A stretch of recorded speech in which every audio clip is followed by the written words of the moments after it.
হরে Krishna. 2024 8ই April সোমবার পূর্ণগ্রাস সূর্যগ্রহণ। এই সূর্যগ্রহণ কখন হতে চলেছে এবং সময়সূচি এবং কোন স্থানে এই সূর্যগ্রহণ দৃশ্যমান এবং কোথায় দৃশ্যমান হবে না, সেই সমস্ত সম্পর্কে আমরা এই ভিডিওতে আলোচনা করব। তাই ভিডিওটি শেষ পর্যন্ত আমাদের সাথে থাকবেন। বাংলাদেশ ও ভারতে এই সূর্যগ্রহণ অদৃশ্য থাকবে।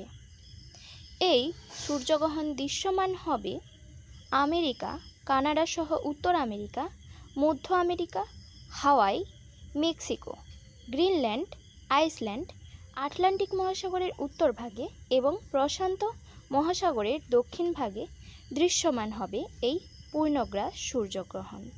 এই পূর্ণগ্রাস সূর্যগ্রহণের গ্রাসমান 1.02। গ্রহণের স্থিতিকাল 5 ঘন্টা 10 মিনিট।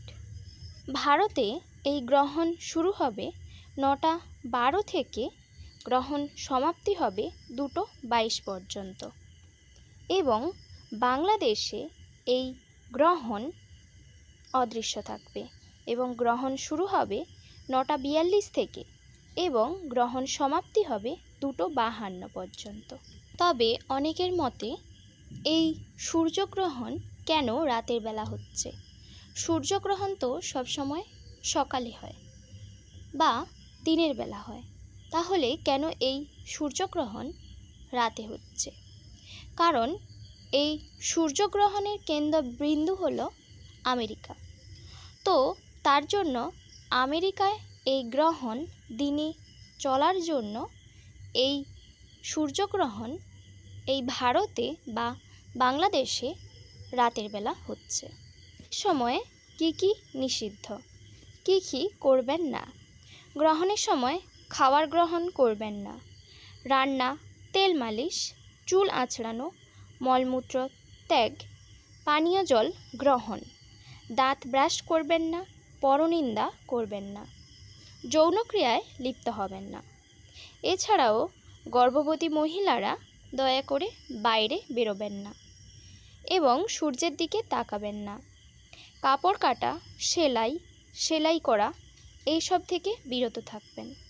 এছাড়াও সবজি কাটা, গাছের পাতা ছেঁড়া, খারাপ কোনো বিষয়ে চিন্তা করা নিষিদ্ধ করা হয়েছে।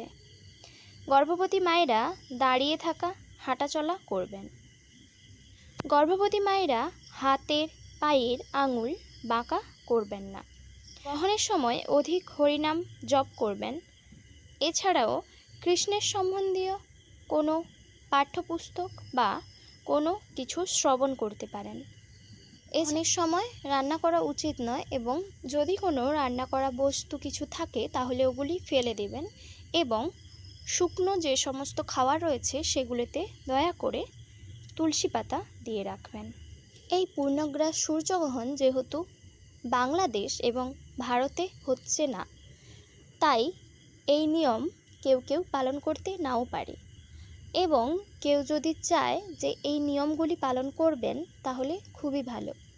কিন্তু গর্ভবতী মায়েরা এই নিয়মগুলি অবশ্যই পালন করবেন। এগুলি পালন করা আপনার গর্ভে থাকা সন্তানের পক্ষে মঙ্গলময়।